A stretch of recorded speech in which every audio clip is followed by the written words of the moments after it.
Hello everyone, welcome to a sort of in-depth tutorial about how support beams and cave-ins/collapses work in TerraFirmaCraft, and specifically in version 1.18.2. Before we get into the really complicated mechanics of collapses, aka cave-ins, let's talk a little bit about block physics first and how support beams actually work. So you might have noticed while playing TerraFirmaCraft that certain blocks such as like dirt, cobble, gravel and sand all have physics. Meaning if you place these blocks, they'll just fall down. One of the ways to make sure that these blocks don't fall is to place them against other blocks and making sure that at least two other faces, either on the side or on top, are right next to this block. They have to be solid blocks next to it as well, so it can't be like a stair or a slab or something. It has to be like a full block.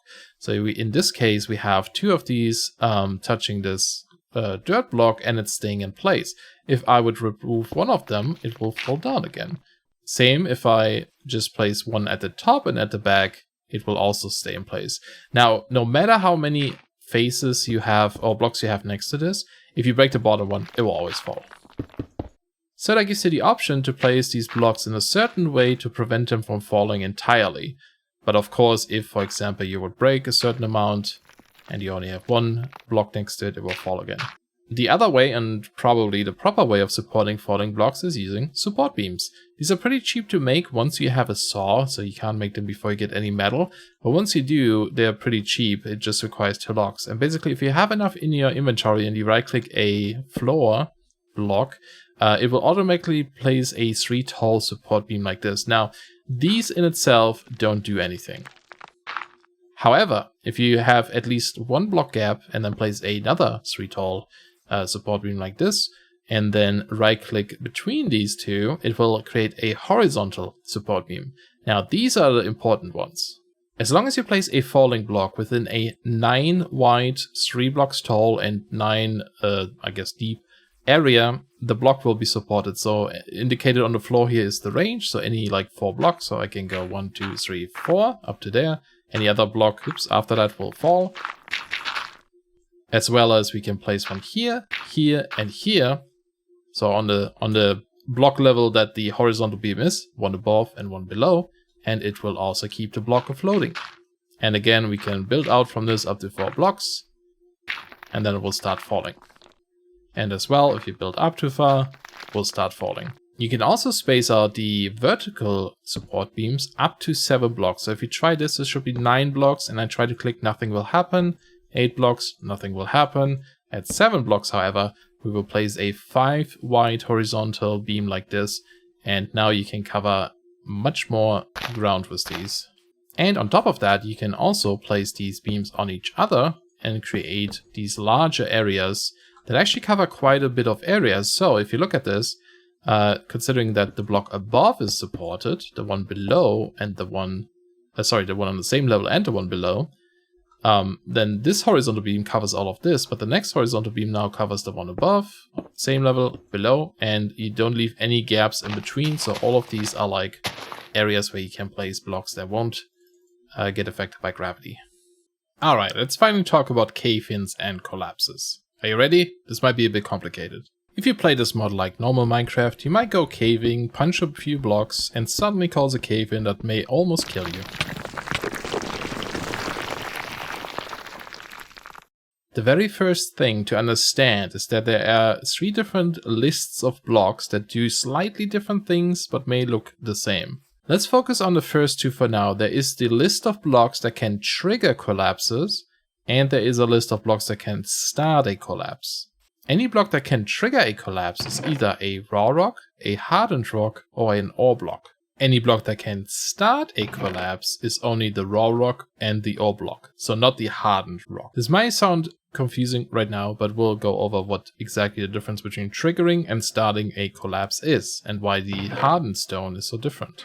We'll talk about the can collapse list later, but just know that this is basically those 2 combined plus a few additional blocks, such as smooth blocks that you create with a chisel, and also these spike blocks you can find underground. Let's talk about the difference between triggering a collapse and starting a collapse. Triggering a collapse just basically means when we mine a block, there is a 10% chance that within a certain range indicated by these markers here, so it's 5 tall and 9 wide, that if any of these blocks within this area are part of this start collapse list, so either raw rock or an ore block, and there are certain conditions met, that block will start a collapse. In order for this block to start a collapse, it has to be part of the can start collapse list, so either a raw rock or an ore block. It has to not be supported by a support beam, so in this case this is actually supported by a support beam because it's within the range of this horizontal beam. And it must have a non-solid block below it, so air, stairs, anything like this, anything that's not a solid block needs to be right below it. If all of these conditions are met, then there is a, by default, I believe 55% chance that this block will be targeted as the start of a collapse. So once the game has selected this block as the block that can start the collapse, it will now check in a new area around this block and targets blocks that can collapse. And remember, blocks that can collapse are any of the previous blocks we had, plus smooth blocks and spikes. The range it checks for is at least 4 above and 4 below, and then it can go from anywhere between at least 3 blocks out all the way up to 90 blocks out. So it can cover quite the range, but again, this is random, this distance here. Once it finds any block within this range, there is a 55% chance now that this will collapse.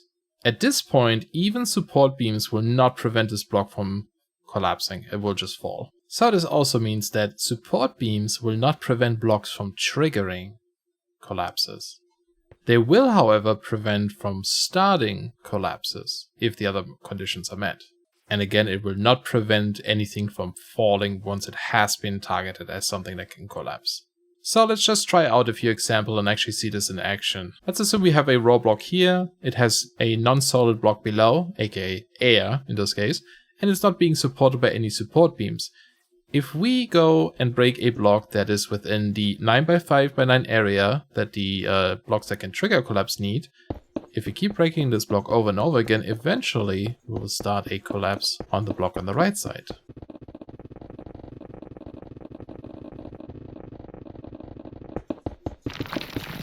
Ta-da! There we go. If we, however, move one block further out, so now this is outside our 9x9 area, I can break this block over and over again, oops, and nothing will happen.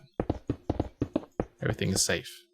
Now let's take a look at the hardened version of this block. So this is the hardened dolomite, not the raw dolomite.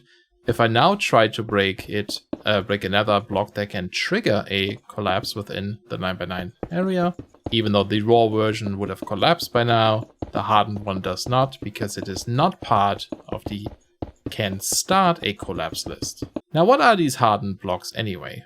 If we quickly hop over to our other world, we'll notice something specifically in caves, where the ground and the walls are all made out of raw rocks, but if you look at the ceiling, these are actually made out of hardened rocks. So any natural generated cave ceiling will have these hardened blocks instead, meaning that as long as you don't mine these out or something, and you don't cause a collapse anywhere, these blocks will never start a collapse. They can still be targeted by another collapse, but they will not start a collapse. So they're somewhat safe. Let's also just confirm that the support beams indeed keeps this block from collapsing.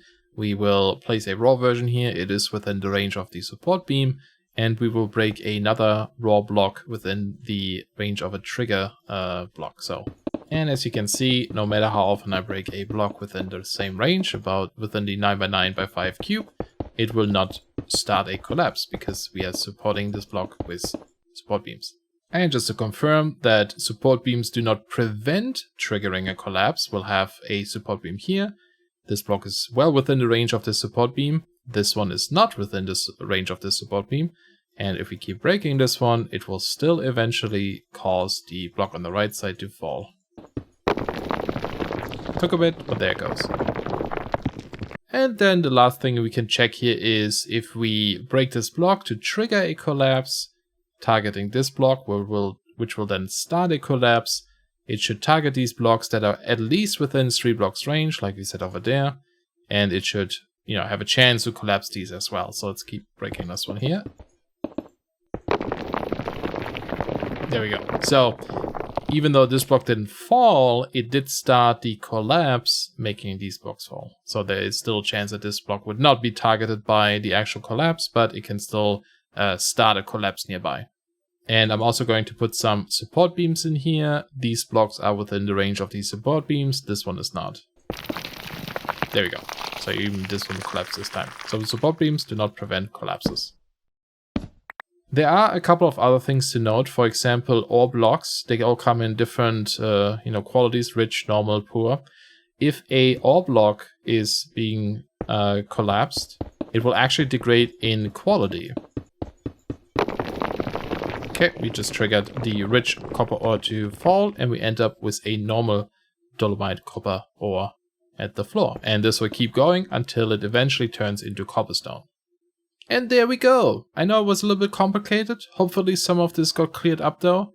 Just be aware, I guess, when you go mine, that the support beams, all they really do in this case is prevent blocks from starting a collapse, but not from triggering a collapse or from actually collapsing. That is a very important thing to note. I'll probably make another video soon that explains a bit about how mining works and what might be some nice ways of actually building a mine, finding the ores, using the pro pick, all these kinds of things. So let me know what you think in the comments below. Hopefully this wasn't too confusing, and hopefully you learned something from this. Thank you so much for watching, and I'll see you guys soon. Bye bye.